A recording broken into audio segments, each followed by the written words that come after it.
Thank you, David. All right, let's go right roll call. Thank you, Mr. Chair. Commissioner David Huboy. Here. Commissioner Carol Lenore. Present. Commissioner Pauline Valdivia. Here. Chairman Torres. Here. And I will note that Commissioner Seth Munzer is not in attendance. He called and said that he was not going to be available for tonight's meeting. Thank you. All right, so it looks like we have no minutes to approve this evening. That's correct. Okay.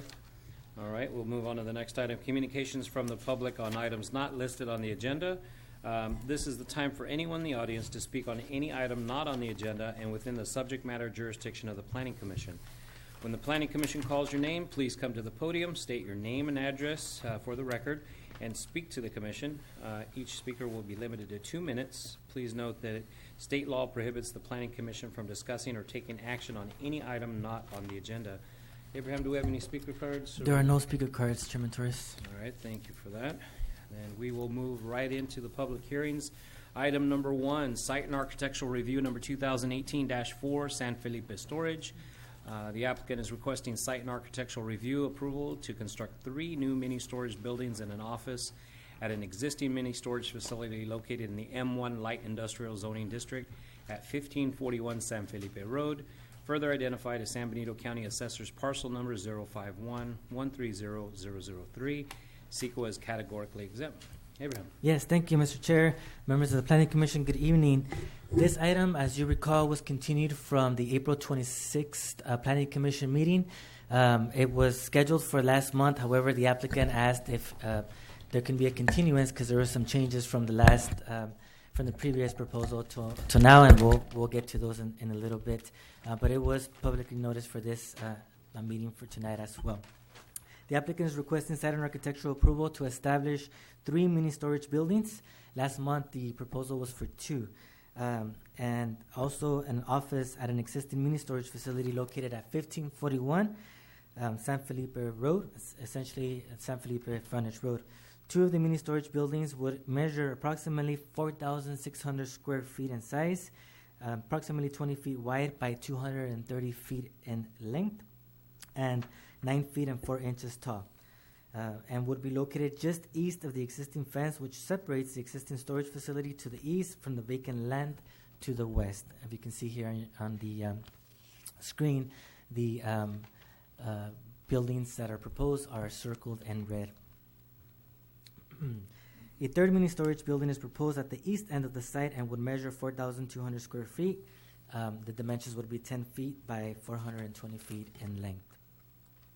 The mini storage buildings would be placed on existing asphalt. The buildings will be used for rental of personal storage, typically ranging in size from 160 square feet to 200 square feet.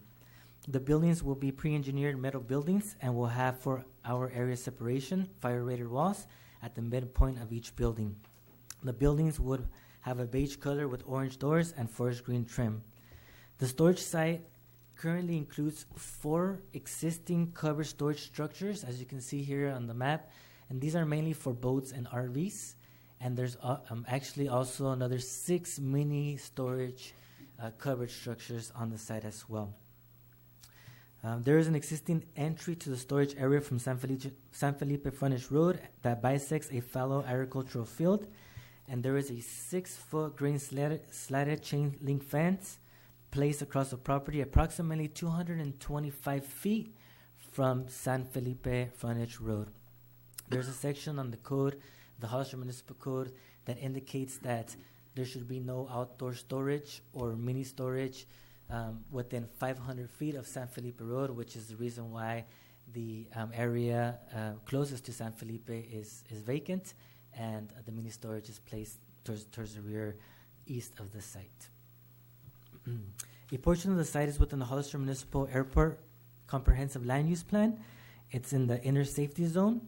The Airport Land Use Comprehensive Plan has identified the site as primarily within Zone 6 of the plan, but also partially within Zone 2. And areas that are within these special safety zones of the airport require a consistency determination by the Airport Land Use Commission. And as you will see in your conditions of approval, in the attached draft resolution, there is a condition that requires that prior to any building permit issuance, the applicant would need to obtain consistency determination by the Airport Land Use Commission.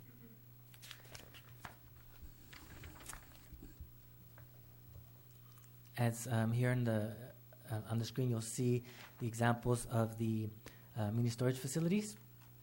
And this is an example of the office, the proposed plan for the office, which will have a small reception area. There's an office and restrooms. Condition number 45 of the draft resolution that you have before you, and that was provided to the applicant as well, talks about the requirement of having an asphalt road instead of a base rock road. The existing road that leads to the mini storage from San Felipe is actually an asphalt road already. Last month, they were actually proposing to change that existing road, to eliminate that road and actually have a new road to the east. However, with this new change, they decided to keep it as is. And so it is already an asphalt road, so staff is okay with eliminating condition number 45 since it's already an asphalt road. So we would request that that's eliminated. And so with that, staff recommends the Planning Commission review the applicant's request, receive all written and oral testimony regarding the proposal, and consider approving site and architectural review number 2018-4, subject to the findings and conditions contained in the draft resolution, and eliminating condition number 45 from the draft resolution. Thank you. Are there any questions for staff? Are you indicating that the access easement that was looking to the north there is now going to stay where it's at in the middle? Correct. The road is actually in the middle at this time. Right. The access is still going to remain on top at the northern part, but the easement. What's the access road that was being planned up there? It was being planned from the frontage road essentially to access the storage facility. Yeah, so now we're not doing that? Correct. They want to keep it the same as it was. You're welcome. As it's been. Any additional questions from the commission on this item? No? Okay, with that, we will go ahead and open up the public comment period at 6:08. Do we have any speaker cards on this item, Abraham? We do not have any speaker cards, but the applicant is here. I'm not sure. Mr. Chair, I have a couple questions for the applicant. Where's that? JB, talking to Ann. Maybe Ann's, here she goes. Do we have a couple questions for the applicant on the storage? So, Ann. Ann Hall, I'm here on behalf of the applicant. Yeah, hi. Good evening, Ann. I notice in the staff report that you're classifying the construction as type 5B with a 4-hour occupancy or area separation wall. That was probably, I think that's what it is. We'll have to get the proper one through the building What I'm saying department. is that although it's not in our purview to go into such technicalities, I just want to bring it out that it could be, if it's all pre-engineered metal, it could be type 2, which would affect the... Right, I'm not sure what, metal would normally be type 2, and I'm sure with that And information. that might affect the fire rating requirement for the area separation walls. It's a suggestion to you. Right, I'll definitely double check that. Right, okay. Of course, it'd have to be approved by the fire department. Yeah. Yeah, they'll still all have to go to the building department and everything else, so we'll Okay. make sure that gets corrected. Yeah, I would look into that. Okay. That was my just suggestion to you. Thank you, Ed. Thank you. Was that it? That was it? That's it. Okay.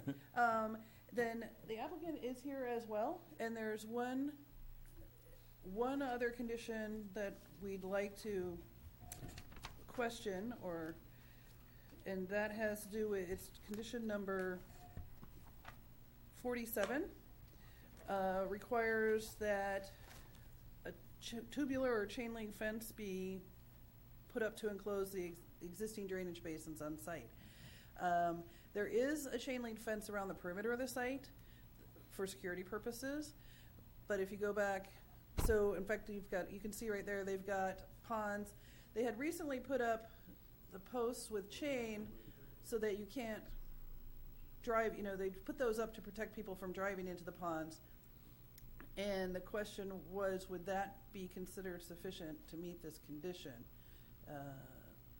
Because I think everybody agrees that that could be dangerous, which is why they recently went through the effort of putting that up. And I understand why the city put this condition in here. It's not a fence, so we just wanted to ask that question. Maybe J.D. Howard. In other words, when it was completed, and I've only been involved the last 3 years, we put the buildings up and we did everything they said they're supposed to do.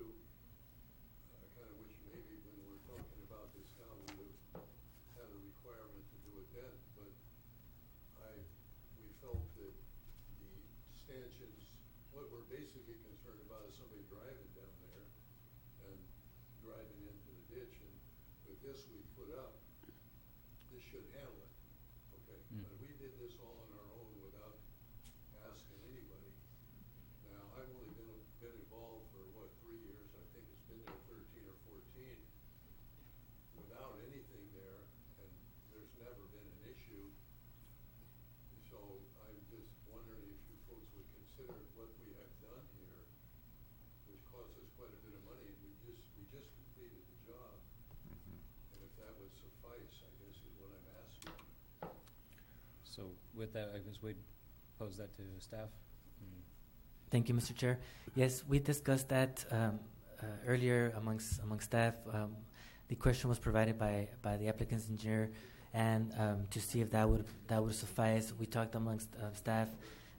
The area there as well is a retention pond as well for in case when it rains as well, that area can handle the rain, and so it's not only for the vehicles to be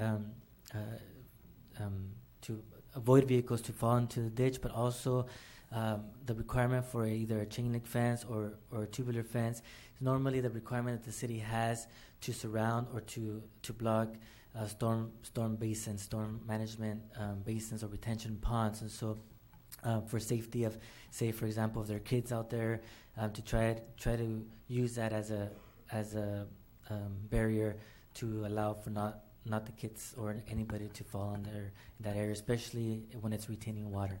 So that's why the staff decided that the conditions should remain. It should be more of a chain link or a tubular fence. I will say this, for a guardrail requirement, it's for if it is a pedestrian path, or I'm not sure if in this particular example, but if it was for pedestrian protection, if it's over 30 inches from the difference of elevation from where that walking path is to the adjacent grade, yes, it is a building code requirement to have a guardrail. Yes. Now, I'm not sure this, in terms of the grade, it looks like it's sloped, so I'm not sure how. I'd have to, for me, to study it further, but that's typically a building code requirement for guardrail. I don't know how many people go by their kids. Like I say, we're all concerned about protection. This is why we did this. Mm-hmm. But you're saying that's primarily for vehicles that we're talking about. And somebody said, well, if a kid falls down, well, a kid can get any place he wants to, I guess. But anyway, we just got this Yeah. done. So maybe if you need some further, you want to find out some more, Dave, I don't know. But Danny, can you go ahead and shed some light on that? This will work, but we're just asking here. Right. Yeah. Hey, Ann, what is the depth at the back end of that ditch back there, just approximately? About 6 feet. Yeah, and that's what the real issue is. The bollards, that it makes sense, and I guess he put them in without it being conditioned, that took it upon himself to block cars. But the thing is for safety, you have people that are using the storage facilities there. They may have children or something. If that ditch is full of water and a kid falls in, there's a potential for the kid to drown. So that's the whole issue about the So the chain link fence would run the length of where those yellow bollards are at, Yeah. the entire length of the property then? Yeah. I see. Can you incorporate a fence utilizing the ballards there and not have to remove them? Is there Any chance of that? Well, I mean, I don't know. Just I wondering. can't answer that. I mean, I know see you that did a lot of there's- work there. I know there's water accumulated in there, and I think we had a lot of rain last year, they were before, but 90% is about as dry as that is. I think because of the fact that the requirement is there that it be fenced. Yeah, well. You have an internal situation there, and if it does say retention pond should be fenced, then unfortunately, I lean towards fencing it. Has to get fenced. I really hate to Pedestrians. see your work be for naught, though. Well, It could be a creative solution to infill between those bollards with That's what I'm the saying. fence work. Is there any way to do it without Possibly having can to be done. remove those? Because what you did Without is having- good for Without having to vehicles. remove them, I think it can be done. Yeah. You might rest a little easier at night knowing that some kid isn't gonna roll down in there and drown on your property. I mean, I understand anything Yeah, can happen, so I'm right. not here to argue. Right. I haven't been there all the time. I've never seen a child even in the facility, but that doesn't mean one might come. Mhm. But we're talking about a lot of dollars to something 13 years, there's never been an issue there. And that doesn't mean there may be one tomorrow. But if we could incorporate something that I guess would make everybody happy other than, I don't know, how high do you want the fence? It's typically 6 foot. 6 foot. Well, if he was to be able to do like a guardrail or a fence like you would typically have on a balcony, would that be acceptable? You know, so something where he could incorporate the bollards? Yeah, that, Yeah. As long as they can't squeeze through, why not? Yeah. Kid can get over anything. Yeah. Yeah. But if you make that's it so they 44 can, inches, 44 minimum inch requirement for a guardrail balcony. like a swimming pool fence. So staff could work with the applicant on the design Yeah. and get that incorporated. Okay. Thank you. Okay, Thank you. all right, thank you. Any additional speaker cards, Abraham, on this item? There are no additional speaker cards on this item, All Chairman. right, with that, we will bring it back to the commission at 6:20. And what is the pleasure on the commission on this particular item? I'll go ahead, Mr. Chair, and make a motion for approval on this item. Second. Whoa. Well, Yes. Hang on. first of Resolution all, number? Oh, he didn't what is finish. what's the PC resolution number? 2018-25, Chair. 2018-25. That's correct, Commissioner Hayward. Okay. And the deletion of condition 45. Deletion, right. I would like to finish my Sure. motion here is I'm to. sorry, David. Oh, no problem, Commissioner Lenore. I'd like to approve PC Resolution 2018-25 and adopt Site and Architectural Review Number 2018-4 with the draft findings, including eliminating condition number 45. Okay, we have a motion Okay, on the floor. second. Motion and a second. All those in favor? Aye. Aye. All right, item passes. We'll move on to item number 2, which is the extension of a tentative map number 2016-3 and conditional use permit number 2016-6 for a planned unit development. Dave, I know you need Yes, to recuse Mr. yourself Chair. from this item. Yes, thank you. Back in January 2017, our architectural practice did some consulting work for the applicant. Therefore, I must recuse myself for reasons of conflict of interest. Thank you, Dave.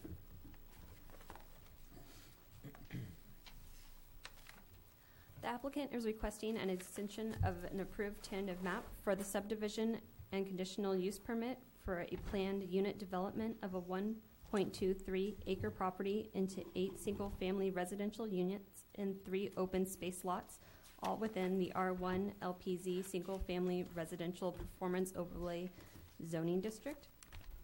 The City of Hollister Planning Commission approved the tentative map during a duly noted public hearing on June 22nd, 2016. Condition number 1 of the approved tentative map indicates that the approval expires on June 22nd, 2018, unless the city grants an extension. Attached is the tentative map.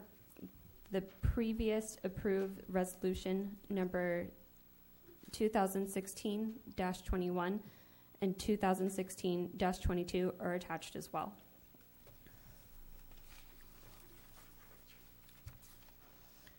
The applicant met with staff regarding the approved tentative map 2016-3 and expressed the request for an extension due in part to marketing finances. Section 17.24.3130, E3 of the Hollister Municipal Code indicates that the director may hold a hearing on any proposed expiration of a permit in compliance with Section 17.24.20 public hearings. A request for an extension can be approved and approved conditionally or denied. In addition to the conditions that were presented in the draft resolution, staff has presented 4 new conditions that have been added. Thank you, Amber. I would also like to add that on the conditions that were provided as a draft resolution extending the 1 year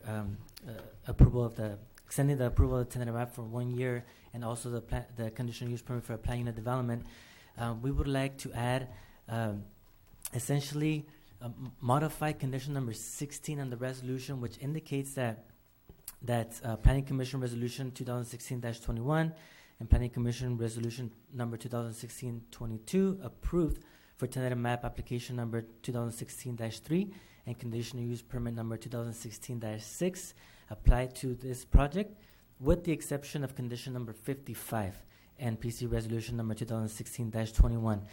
The reason for that exception is because condition number 55 essentially requested that the property 1650 Cienega Road extended services from San Benito Street to the property and stub it out for the next door neighbor, which is Ms. Cross, so that way the services can be extended onto the site. And so that's that condition that was approved with the previous tentative map. However, since then, Ms. Cross has obtained an easement from the Stratton family. There's a vacant lot to the north, and so they were able to get an easement through and connect to Bundenson Drive for the utilities. And so therefore, that section of condition or really condition 55 could be eliminated. So we're requesting that essentially condition 16 on the draft resolution, just add that red font with the exception of condition 55 of PC Resolution 2016-21. Next one is a condition that we would like to add as well. Condition 17 would indicate prior to recordation of the final map shall demonstrate improvements to the Cienega Road public right-of-way, including but not limited to sidewalk, curb, and gutter on the west side of Cienega Road along the frontage of 1650 Cienega Road. So essentially, condition 55 also stated this information, but since we're eliminating that condition, the request is to eliminate that condition, this new condition number 17 would still hold the applicant to making sure that the frontage improvements are made. Condition number 18 reads, the property owner shall dedicate a 10-foot wide public utility easement by separate instrument or as determined by city engineer along the south property line of assessor parcel number 020-170-035, which is the subject property, between San Benito Street Extension and Cienega Road. For the dedication of the public utility easement, the City of Hollister shall provide water impact fee credits for 8 residential units. This condition shall run with the property. So, to explain, the City of Hollister has been in contact with the property owner, Mr. Jim Matthews, in regards to the possibility of having the property owner grant an easement to the City of Hollister along the southern portion of the site for the Crosstown pipeline. If you recall, the Crosstown pipeline is essentially a project in collaboration with the City of Hollister, Sunny Slope County Water District, and San Benito Water Resources Association to extend a new pipeline from the West Hills all along Nash Road, and at the high school, essentially, it would go to the south around the high school, where the proposed bypass of the high school would be, to connect to San Benito Extension. And at that San Benito Extension, The proposal is to cross it over to Cienega Road, and then from Cienega Road connect to the north to Bundason Drive, to the Bundason Well. And so we're trying to find a way to cross it over from San Benito Extension to Cienega Road. And so there's been conversations with Mr. Matthews that as part of this project, or actually to try to come to some agreement to allow for that easement to cross the property. And so therefore the city has reached out to Mr. Matthews and asked that as a condition of approval, what the city would essentially provide fee credits in the amount of 8 units, which is the number of units that are being proposed or that have been approved as part of this project, for water credits, as water credits. And as you can see, our latest water impact fees, they're circled in red, is $2,900 per dwelling unit, and there's also a $443 connection fee. So $2,900 per unit plus $443 for a connection fee. Typically, a 1-inch meter is what's required for single-family homes, so that adds to $3,343 per unit. At 8 units, comes out to about $26,744 that the city is willing to essentially provide as a credit for Mr. Matthews's easements along public utility easement along the southern end of the property. So that is why the condition is placed on the. We would like to add that condition as part of it as well. And condition number 19 indicates because there's currently, as approved, lot 4 would be a home. It would be a lot easier for an easement to be under an open space area than a home. So open space area C is planned to manage stormwater requirements. So one of the conditions that we would like is if determined that open space C, as identified on the tentative map, can accommodate a single-family residential home, then the open space C lot shall be swapped with lot number 4 as identified on the tentative map. So that's another condition that we would like to see if can be added as a resolution for this project. And finally, there is an existing home along Cienega Road that is included right now, where the proposed or approved open space B is proposed. And so we would, because of the housing need that the city of Hollister has, essentially the state of California, the proposal essentially requires that the approval requires that existing home be eliminated. However, with this extension, condition number 20 would require, if determined that the existing house located on the lot identified as open space B on the tentative map can be reconfigured to remain and still accommodate for the proposed infrastructure improvements such as the road as determined by the city engineer, then the existing house shall remain. So we would be able to work with Mr. Matthews and see if the home can remain on the parcel, then we can work with them and keep it rather than having it be demolished. Those are the conditions that we would ask that be added. Essentially, modification to condition number 16, to add with the exception of condition number 55, and the addition of condition 17, 18. Which 17 again? 17 is essentially requiring that the frontage improvements along Cienega Road, along the frontage of the project site with sidewalk, curb, and gutter, be implemented for the project. Okay.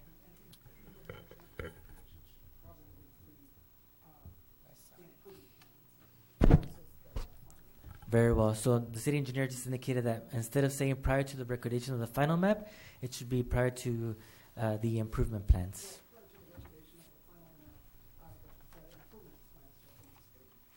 The improvement plans shall demonstrate the improvements. And what's 18?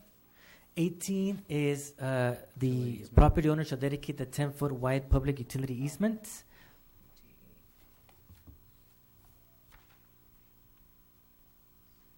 And this is something that just came out that we discussed these last few days. And that's why, otherwise it would have been in your packets when you received them.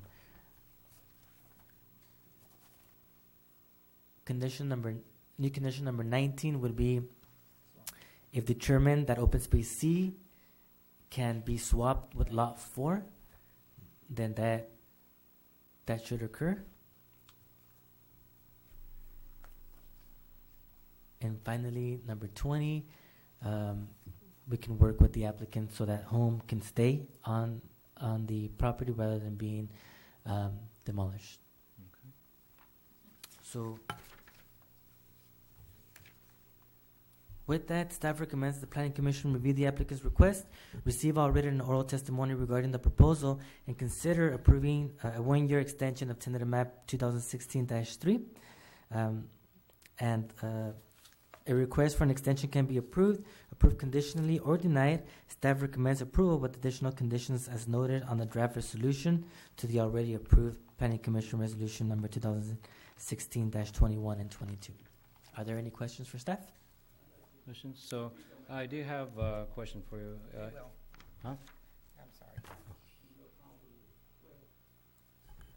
Okay, so on these, so these were already addressed with the applicant, I'm assuming, and were discussed with them? prior Yes, to this the- meeting?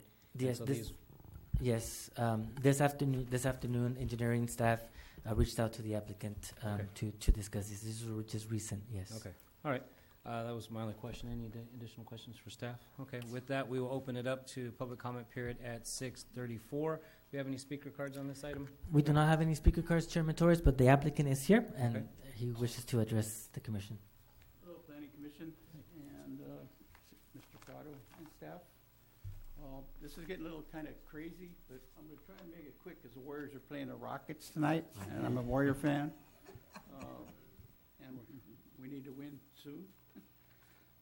We've had preliminary discussions. I don't know where to start with this, but I'd like to preempt this by stating that a couple of months ago, there was someone here for an extension before this Planning Commission regarding a project up on Hillcrest Road.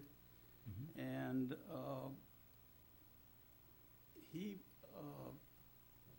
it was proposed that there aren't, by state law, that you cannot add any more conditions to the original extension approval, which was done in 2016. There's been numerous conditions added to the new proposal. These that they're proposing have only discussed.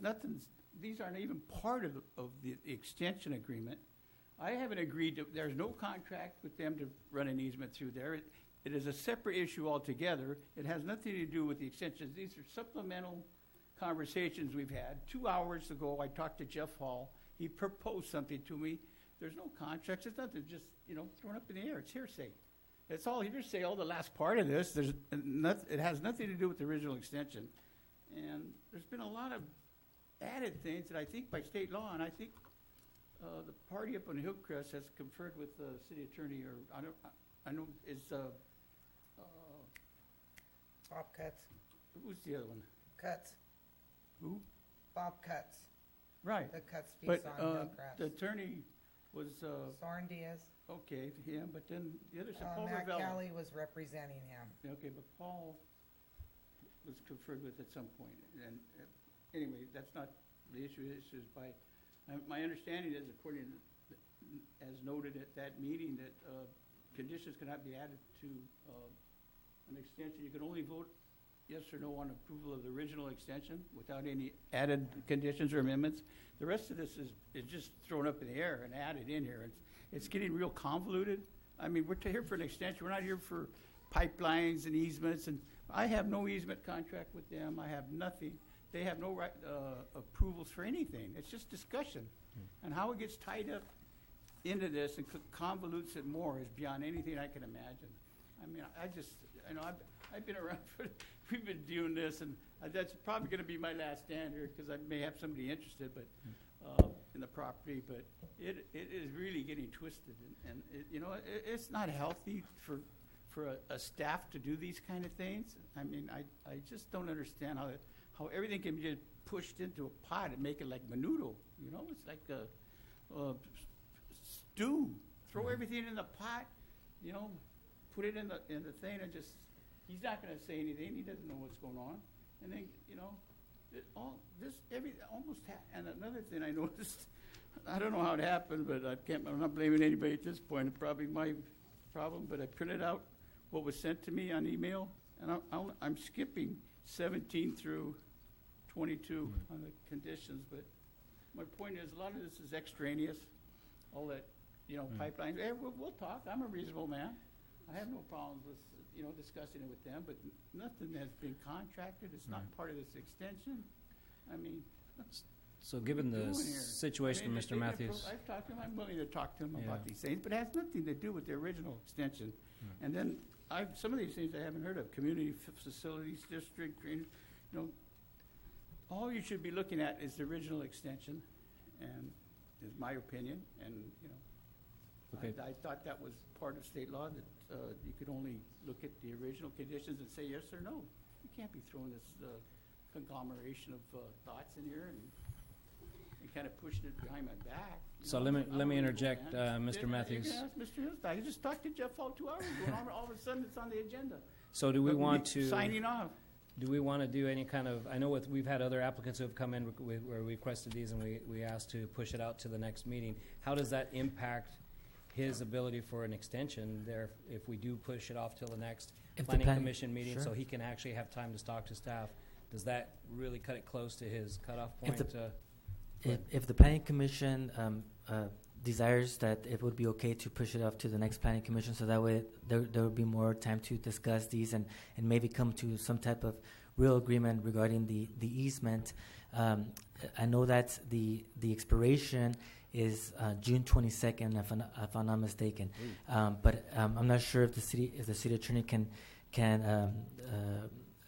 confirm if the planning commission is okay with allowing for the extent for this to be continued, because it was part of a public hearing item. If the planning commission says it's okay, if that can still be okay if it comes to next month. Next month's planning commission meeting, I believe, is scheduled for June 27th. Yes. That's not going to work. Okay. Because the current tentative map will expire before the next meeting. So once that happens, that's it. You have to start anew. He would have to submit a new application and begin anew. So right now he's within his time frame to request the extension, and under state law, city staff is certainly within its rights to add new conditions of approval to the requested extension. The applicant had 2 years in which to complete all the conditions of approval. He failed to do so. He's now requesting additional time from the Planning Commission to do so, and it's within your ambit to grant the extension, conditionally grant the extension, or deny it if you so wish. May I ask the... Okay. Yeah, another item. You want to have a question for the attorney? Sorry. Is it your understanding that it is allowable to add conditions to the original approval? Yes. And it is your understanding that that these issues that have come up that they have added here in the last 24 hours is part of the extension that we're trying to get approved? That appears to be a condition of approval of any extension that staff is recommending. So the answer is yes. Against the owner's will, and that it has not been on the original approval. As I said before, you can complete your current tentative map with the original conditions, and you're free to do so. But if you request an extension, then at that point in time, the city can add new conditions of approval to your original tentative map, which expires. And creating easements and mapping them, making a condition of approval is your understanding is okay? Yes. Okay, that's, Okay.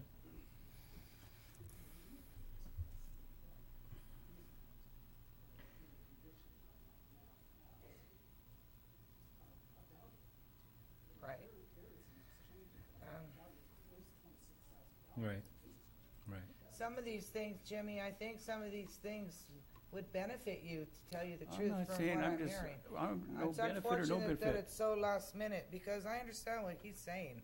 There's This a is last difference. minute. He didn't really get adequate time to mull everything over. If you just discussed it this afternoon, so we have to bear a little responsibility to the city, and not just Jimmy not maybe having the perception of not cooperating, because I do hear what he's saying. And there is nothing in writing for the swapping of those lots and the easements on Seneca Road. And boy, I wish we would have talked about this last week with the applicant. And so if these are our three choices. Yeah. We're in a- I mean, you just don't want to. What do? We deny your request then if you're not going to agree If to you the think amended it's a conditions? denial, if you know, that's, and I'm I'm gonna- saying things are added and I'm going to support you on this, because I would be a two-faced person if I didn't recognize that we did let cuts not have to change conditions. But it wasn't a good feeling that I had when that happened. I'm more in line with this, that if we can make something better with the extension, then we should try to do that. But I do hear what you're saying. I express my concerns with cuts. I just want to do a better job, and this for me is a better job. Mhm. I appreciate it, that, but as you see, what's being proposed now is a whole different ballgame in a way, a variation from the original approval, but I'm on your side. It's just that a lot of this stuff was thrown in extraneously. I mean, through, now he's 2-hour conversation. No way to have a special meeting? That's the I'm only willing to other talk with option. him about, in addition to what was approved on my original map, and Right. see if we can work something out. I have no problem, otherwise I wouldn't have been talking to him. We had To That's make actually it a a good part of idea. this is beyond, Would we have enough time if we were to allow him enough time to meet with staff and then do a special meeting? Absolutely. I think this calls for Yeah. that scenario. Yeah. We can definitely We do would, that. we would be open for that. We can do that, absolutely. I believe the date is June 22nd that would expire, so we can try to set We something have a up. meeting in 2 weeks. What's the Thursday after? I can't even see that far anymore. It's terrible. Okay. Could we have it on the 14th? Yeah, the 14th would be the next. Would that work I for? know I'm available. I want to make myself available. This is a tough Yeah, situation. I would for be able to Mr. make myself Matthews. available. June Pauline? 14th? I can come on the 14th. yeah, I'm fine. Can that help you out? At least you get the opportunity to discuss it with staff, and you might like some of the stuff that might help you decide the other stuff you don't like. And It's something, otherwise I gotta go on the denial side, and I don't wanna do that. Yeah. I'm also understanding that the planning commission can extend these approvals out up to 5 years. Well, that particular item can be discussed with staff. That way we can, as we have others on the agenda, what we'd like to do right now is go ahead, we take in your comments. I'd like to go ahead and close the public comment period. If there's no other speaker just- cards on this item, allow Mr. Matthews time to close out his comments, and then if there's any other speakers, we can get moving on I would extension. just like to No request others. some of these things that were done post-original map approval be separated from all the new things, unless we can come to some type of agreement, legal Yeah. arrangement, contracts, or easements, in writing or written, or whatever it takes. Right. But just tossing it up like this is Yeah. I don't feel like it's the right way to do it. Okay. I agree with you. I think we need more time for you to discuss with staff. Exactly. Okay. That's okay. We're willing to have another meeting, and we don't do that very often. Yeah.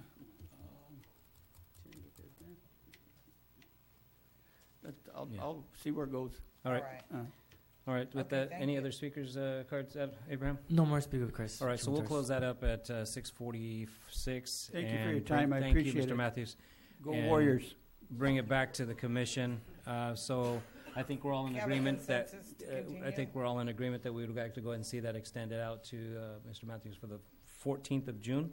if 14th of possible, June. for a special meeting. And then, again, the soonest possible, meeting with Mr. Matthews with staff to, discuss each of the additional items that have been presented. That's perfect. Okay? I know we have a lot of meetings. Is that room, in that room, is this available that Thursday? We can We'd have to Second check Thursday of the with- month? we can confirm. We can You got confirm and airport, see. you got Yeah, recreation, so I'll better check on that. that's correct. Okay. Do you need ci- a motion for the extension or for the special meeting, or? City Attorney. Yes. Okay, so I will propose the motion to extend, or to hold a special meeting on June 14th for the request, item number 2, extension of tentative map number 2016-3 and the conditional use permit 2016-6 for planned unit development, to, again, that June 14th special meeting date. I second that. Motion and a second. All those in favor? Aye. Aye. Thank you. Thank you. Thank you. All right, let me go round up Dave. That's all you can do there.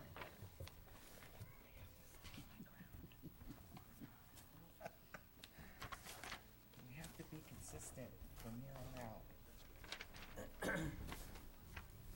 out. All righty.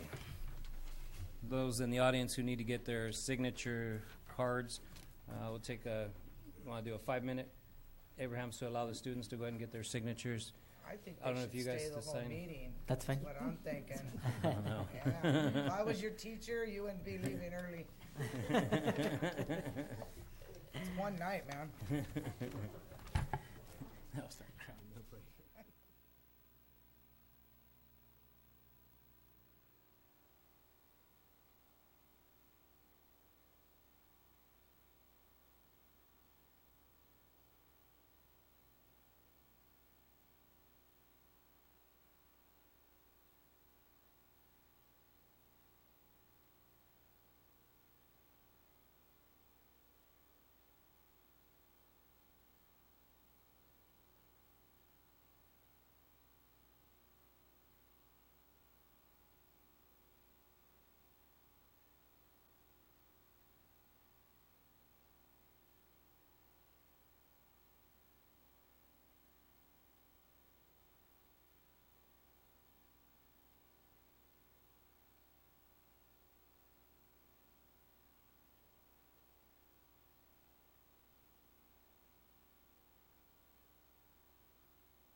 Hugh Bickle. Applicant is requesting a recommendation from the Planning Commission to the City Council for the pre-zoning approval of 2 unincorporated county parcels identified as San Benito County Assessors Parcel 019-350-006, 019-350-009, measuring 5 acres each for a total of 10 acres for future annexation into the corporate limits of Hollister. The parcels are located east of North Chappelle Road and north of Santa Ana Road and west of the Highway 25 bypass. CEQA's Environmental Impact Report. Abraham. Oh, I'm sorry. Amber. Thank you, Chairperson Torres.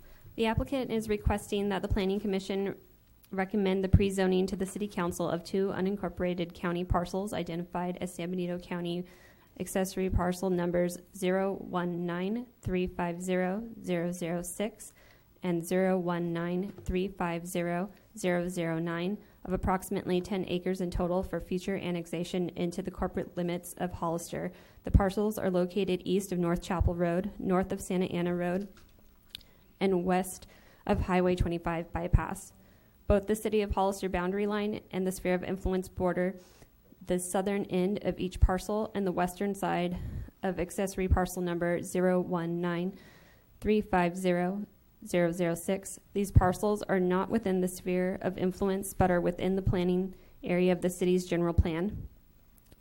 These sites are currently designated by county general plan as rural residential and are proposed to be pre-zoned as R1 low-density residential in the City of Hollister.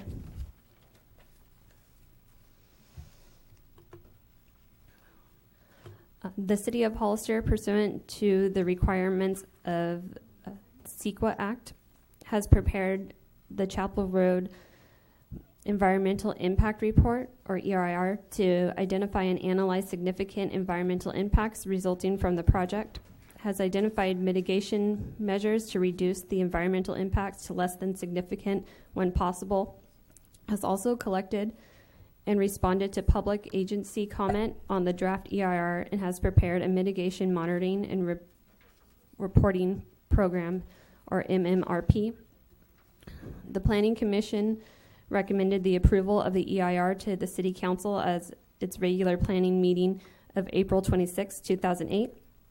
The Planning Commission, during tonight's public hearing, will consider and make recommendations to the City Council for the pre-zone of annexation of two 5-acre parcels currently located in the unincorporated area of San Benito County. Additionally, pending City Council certification of the EIR, adoption of MMRP, and approval of the pre-zone and LAFCO approval of the annexation, development would require tentative map approval by the Planning Commission in order to proceed.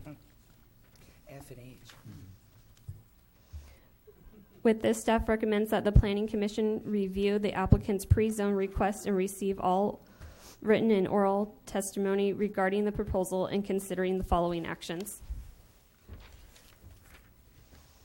A resolution recommending the City Council to approve pre-zone application number 2015-8, subject to the findings and conditions contained in the resolution, and recommend adoption of the ordinance pre-zoning the property. So staff, does anyone have any questions? Any questions from council? None? All right. With that, we will open up public comment period at 6:55. Abraham, do we have any speaker cards on this item? Chairman Torres, we do not have any speaker cards in this for this item. We do have the applicant here, though, and the audience, but no speaker cards. Okay. Mr. Bickle?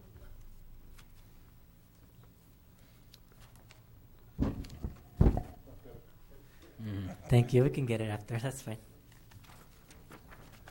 Hi. Thank you for hearing this today. My name is Hugh Bickle, and we've got two of the parcels along the bottom of that map there.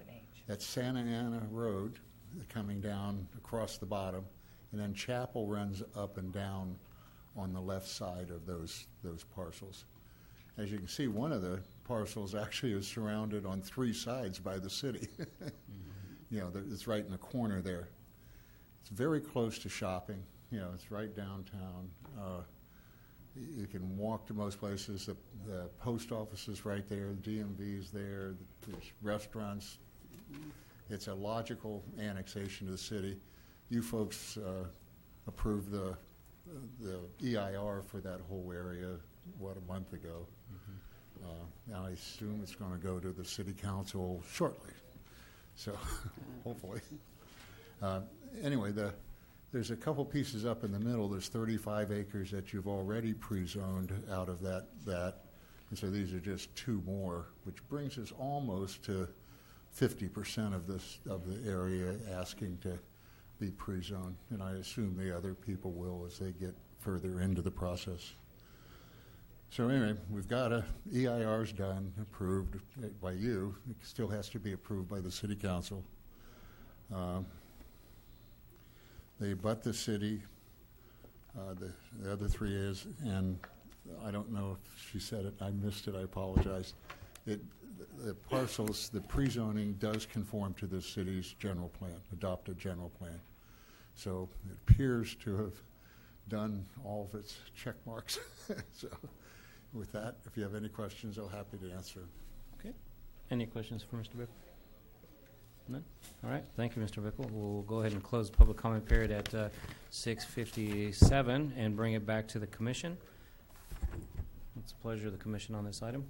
I think it's pretty straightforward. It was classified as a phase one addition to the sphere of influence. We went back in 2005, went through those areas, and consistent with not only the city's general plan but the current county general plan.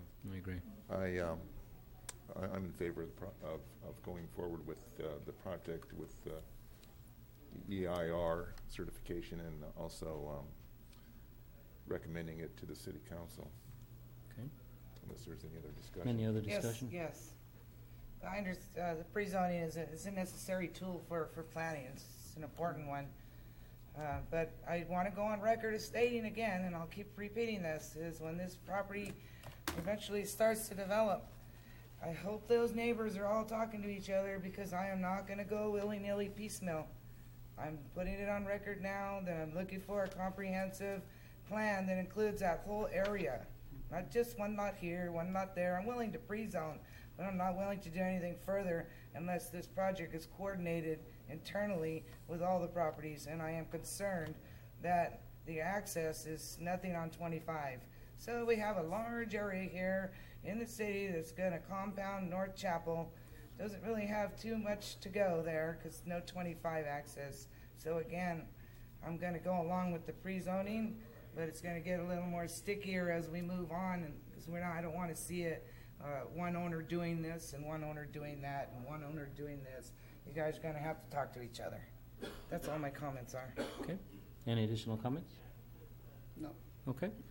So we need a motion for a recommendation.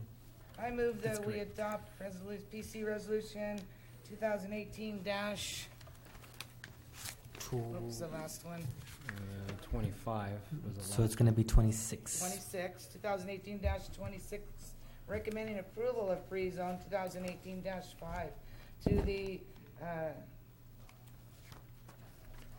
city council No. with these conditions, with the findings as stated in the resolution. And I'll second that motion. We have a motion and a second. All those in favor? Aye. All right, that item moves forward. Thank you, Mr. Bickle.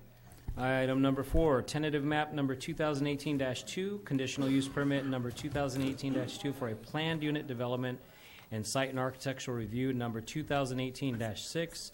Craig Clower, applicant is requesting approval of a tentative map conditional use permit for a planned unit development and site and architectural review for a planned unit development to subdivide a 2.181 acre site into 11 residential lots, including the creation of a 6,570 square foot lot around an existing single-family home that shall remain, and a 14,230 square foot lot for the construction of 3 attached residential units for a total of 12 new residential units and 1 existing residential unit in the low-density R1 zoning district, located at 811 Santa Ana Road, south of Santa Ana Road, east of Highway 25 bypass, and west of Gavilan Hills School. Further identified as APN 054-580-042, CEQA is categorically exempt. Abraham. Yes, thank you, Chairman Torres. The residential subdivision being proposed is essentially completing the La Beg subdivision. It consists of the subdivision of 2.181 acres into 11 lots. Within the 11 lots, there will be a 6,570 square foot lot, identified as lot number 4 on the tentative map on the screen before you and on the plans you received. And that is going to be to wrap around an existing single-family home that will remain as part of the subdivision. And also The subdivision consists of a 14,230 square foot lot identified as lot number 5 on the northeast corner of the property, adjacent to the elementary school next door, and that is for a proposed 3 single-story attached triplex, as if you will, that is being proposed as part of this subdivision, which is why the application is not only for a tentative map, but also a conditional use permit for a plan unit development, and also a site and architectural for the triplex.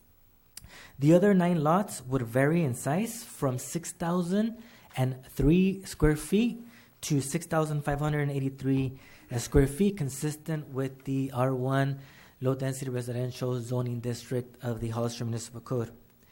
The existing driveway access from Santa Ana Road to the existing property at 811 Santa Ana Road would be eliminated as part of this subdivision approval, and would be replaced with curb and sidewalk that's consistent to the existing sidewalk to the east and to the west of the sidewalk where it stands. Vehicular access to the proposed future development and to the existing single-family home would actually be through LeBake Drive and Koch Drive for this development. The sound wall along the west of the project site that currently exists as a condition of approval would extend with the same material, height, texture, color, all along to the east along the project site. And also a Class 2 bicycle lane would be required to be placed along Santa Ana Road, not only along the frontage, but also it would extend to the west where the Hollister Bypass and Santa Ana Road connection to, and then all the way to the east, passing the frontage of the project site to the east terminus of the existing school.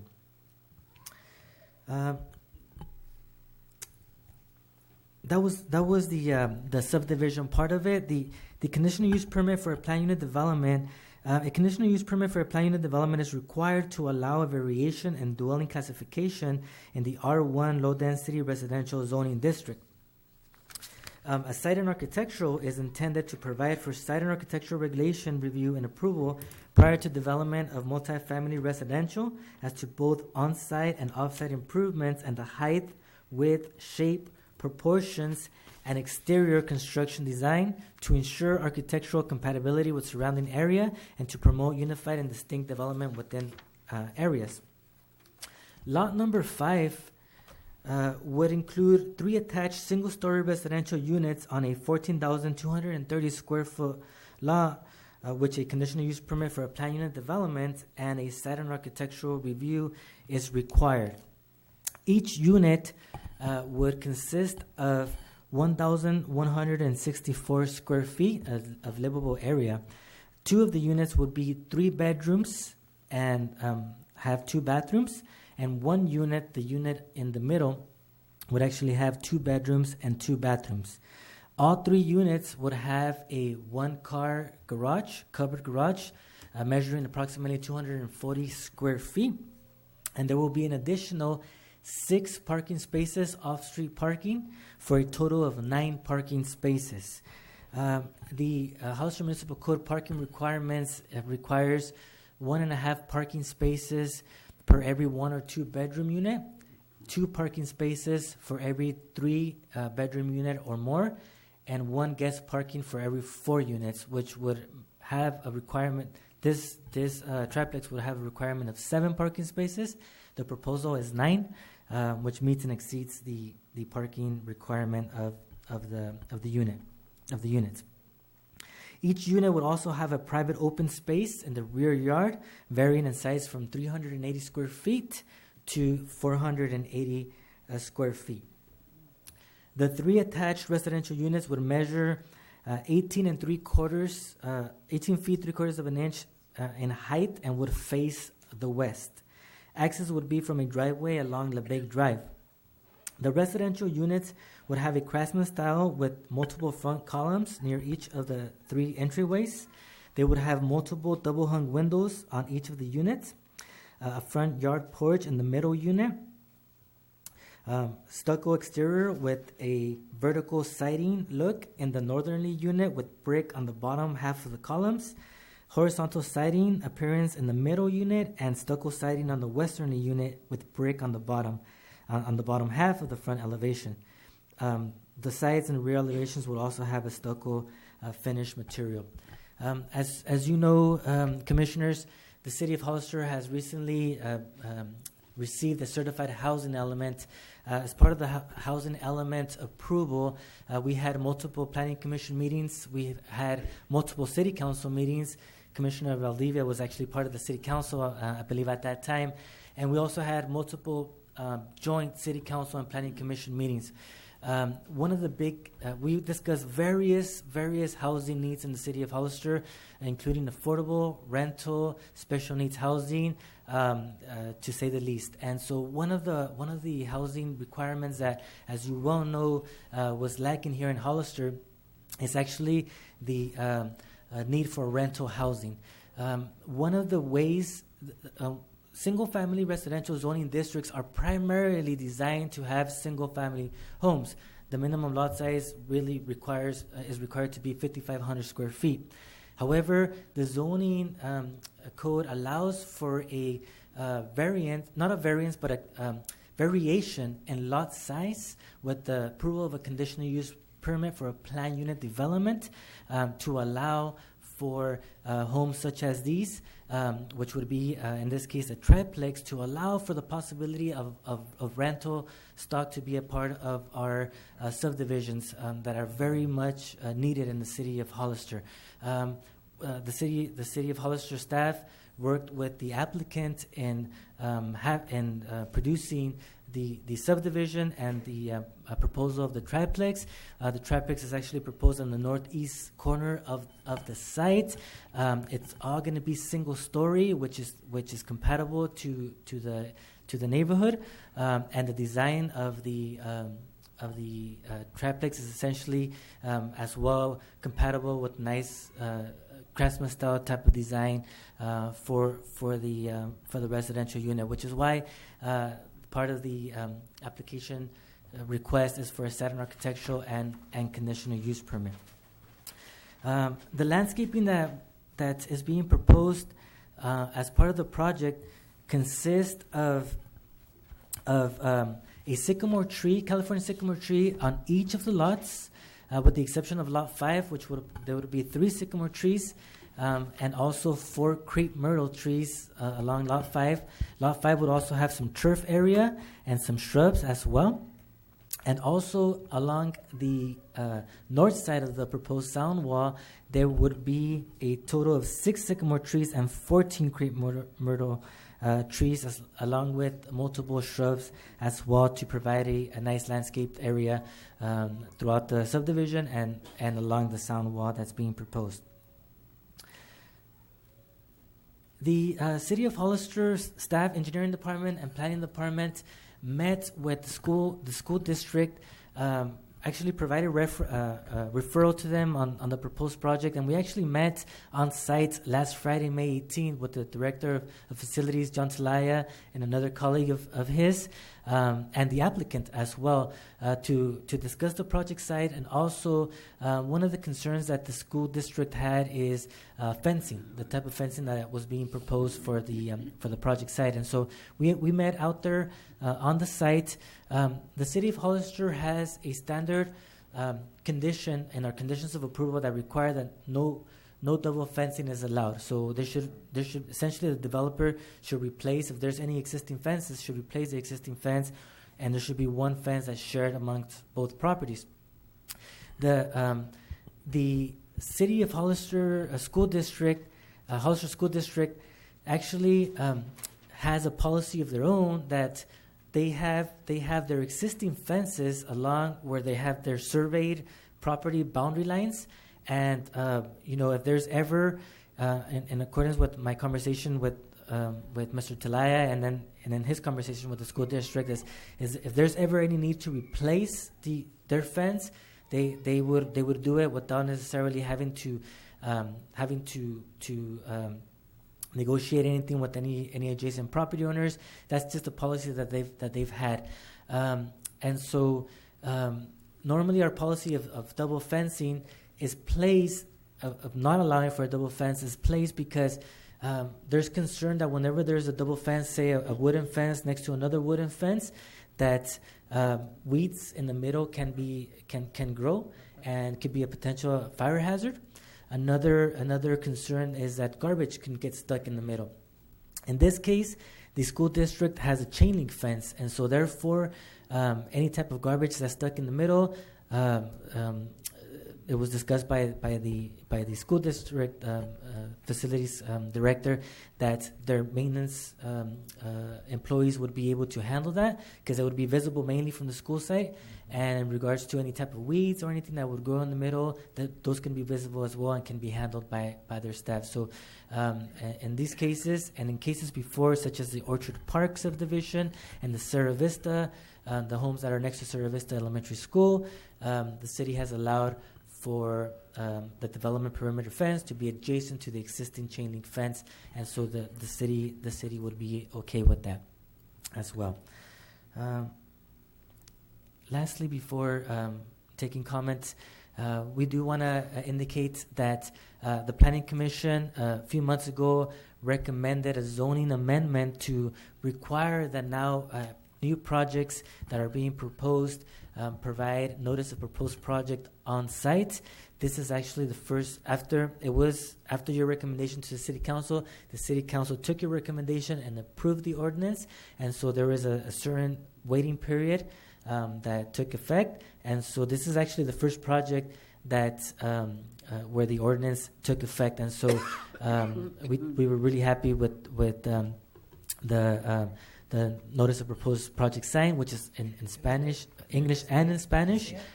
And it's actually on site along Santa Ana Road, and then also on the LeBake terminus, and then Koch Drive terminus as well. And so it's, we're very pleased with the applicant and having provided the notice of proposed project signage. And I think this is a good example for future projects to come as well. We all think. The applicant did that?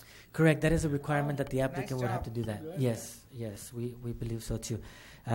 Very Yes, and we have the regulations were drafted by staff and recommended by your commission. So in following those regulations, they were able to provide the signs. Awesome. So yes. I think that was very good for the Great. neighborhood. Great. Glad to hear that. With that, just want to confirm. Just want to finish off by saying that the project site is identified in the general plan as a priority infill development area. Essentially, is finishing off the LeBake subdivision. The project site is consistent with Land Use Policy 8.4 neighborhood scale because the project site will preserve and enhance the character of the existing residential neighborhood, and it will implement the general plan by eliminating road barricades with an existing residential subdivision by completing LeBake Drive and Koch Drive and allowing for a variety of residential units in the form of attached single-family homes as provided on Lot 5 of the tentative map for the very much-needed possibility of providing rental housing for the city of Hollister. And with that, staff recommends the Planning Commission review the applicant's request, receive all written and oral testimony regarding the proposal, and make the following motions. 1, approve tentative map application number 2018-2, subject to the findings and conditions contained in the draft resolution.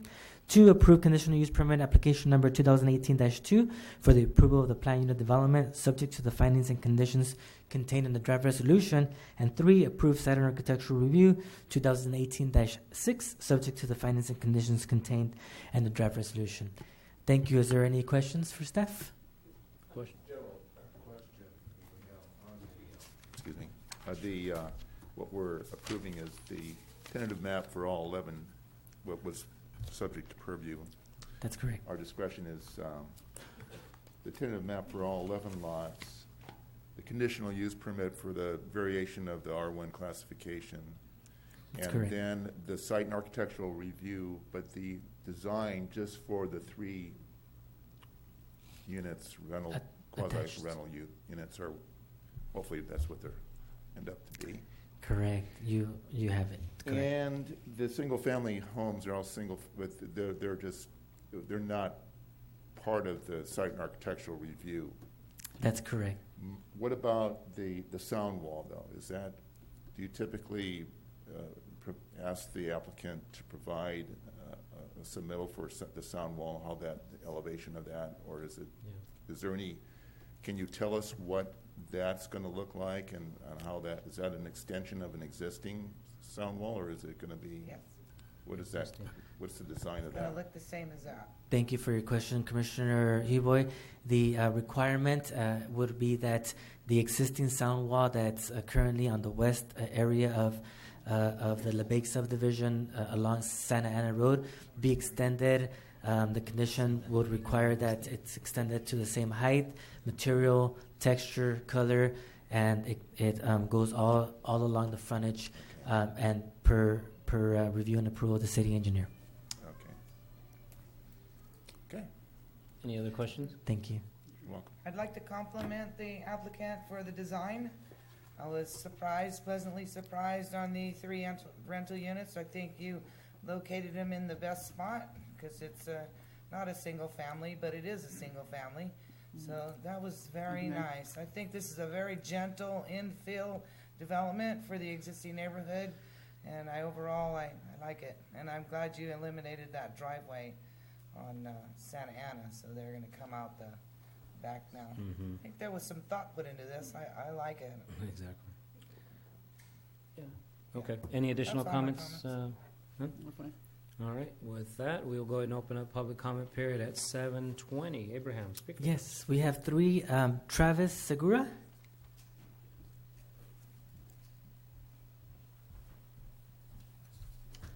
How you doing, Council?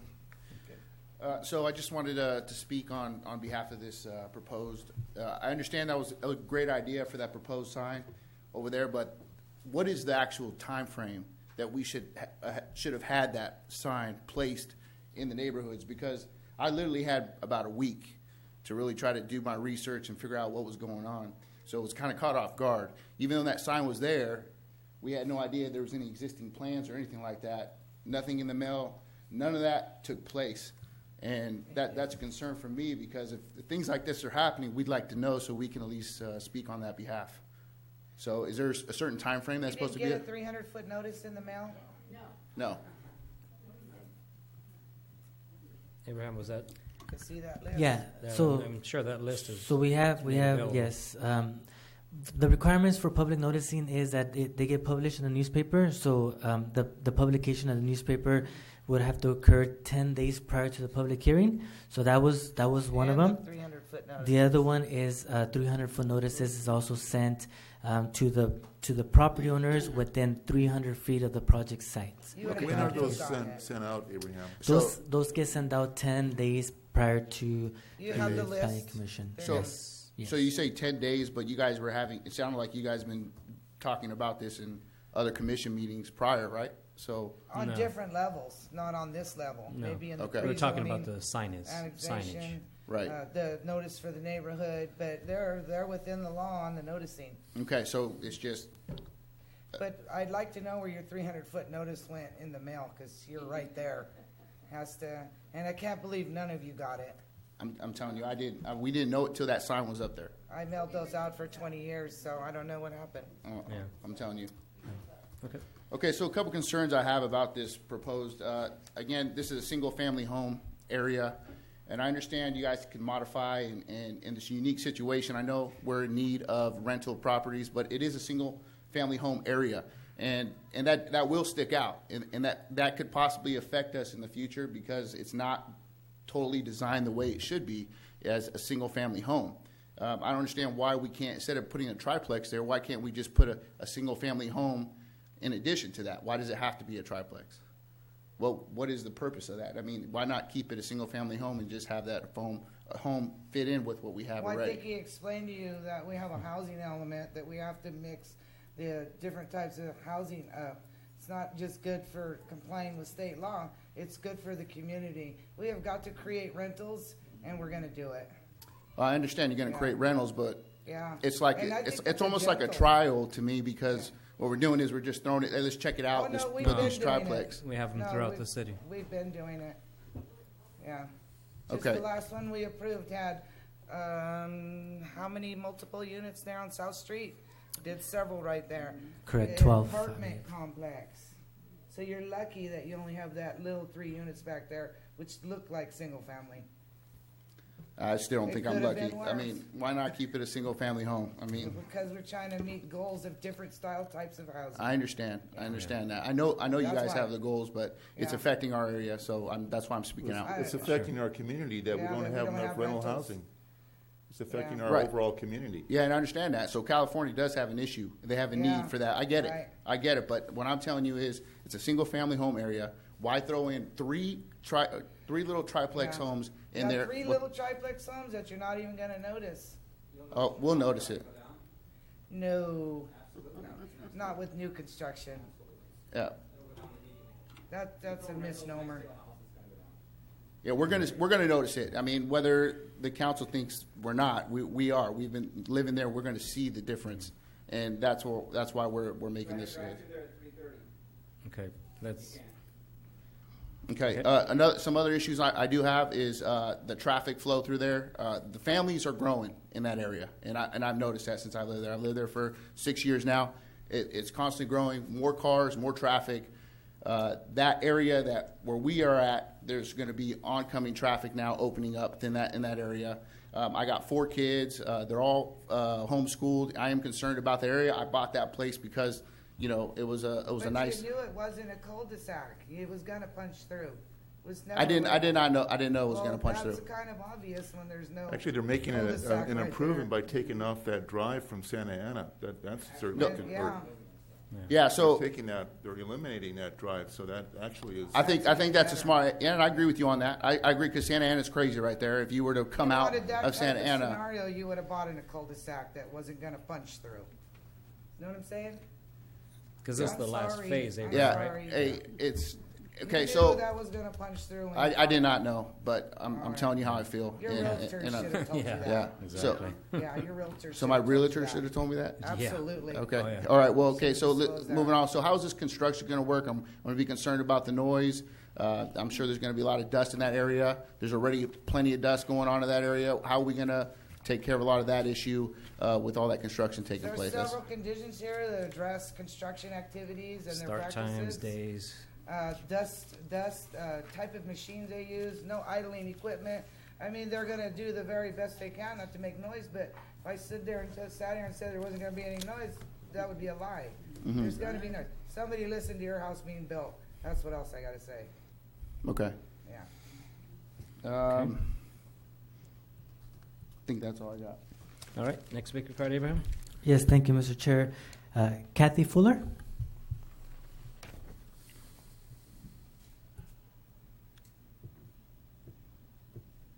Good evening. My apologies for bouncing back and forth. I've never spoke before this August body, so I appreciate your patience, and I apologize for the noise earlier because we hadn't seen the map. So it And was, that's why I gave it to you. So I showed it to Totally the lady fascinated. outside, so I was happy to do that. yeah, I appreciate that. I do. The 300-foot notice does not apply to us. We're at 301 Cook Drive, which is at the other end of the street. But still, it is a concern because we have Mays Middle School we back up to. And by the way, there's the double fence thing. And our fence line follows the turnabout from Mays. Right. It works out. Okay. It's good. There's no weeds. We make sure of that ourselves, too. So there's both sides are watching it for just reassurance. The only thing that we were concerned about was we had heard a lot of scuttlebutt, the rumor mill that, they're going to build apartments and we're going to be inundated. Triplex over there is a well-placed place. Could have a potential, I'll say it this way, it could have a potential of affecting the housing property as far as the cost factor. Not that it will, not that it won't. It has the potential, and that's why some of the property owners are concerned. and that's why it's being brought up. The other thing, and the sign was awesome, but this is a white sign with white paper, and from about 10, 15 feet away, you can't tell whether those little boxes are filled or not.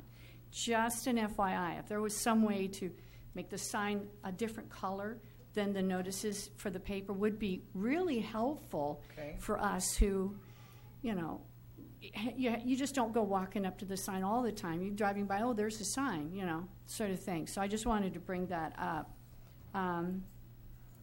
And the only other concern I would like to bring up with the apartment concept is the lack of ownership, ergo, the lack of sense of responsibility. Unfortunately, you do find with apartments that not everybody is like that. But it needs just to be brought up so it's on record. And that always will be, because there's an elementary school off of Santa Ana, actually two, and then the middle school off of Meridian, there's always going to be a traffic issue. So we're just all expressing that concern about the ongoing traffic thing and understanding that there is a housing crisis in every city. And Hollister's feeling it very pungently, too, because there is no rental unit. There are no rental units here. The minute there's a rental unit, it's not there. Unfortunately, when you have a group of homeowners who've lived, my husband and I have lived for 6 years at our present location, and the other gentleman, but some of these homeowners have been here for 20 years. So they're feeling a little possessive, and that's why there's the friction. It isn't they don't understand what you're saying. We validate and understand. It's just there's also a little reciprocal validation as far as, yeah, I can see you're territorial. It's okay. It's just something I thought I'd bring up. And I thank you very much for your patience. Thank you. Thank you for your comments. Speaker card.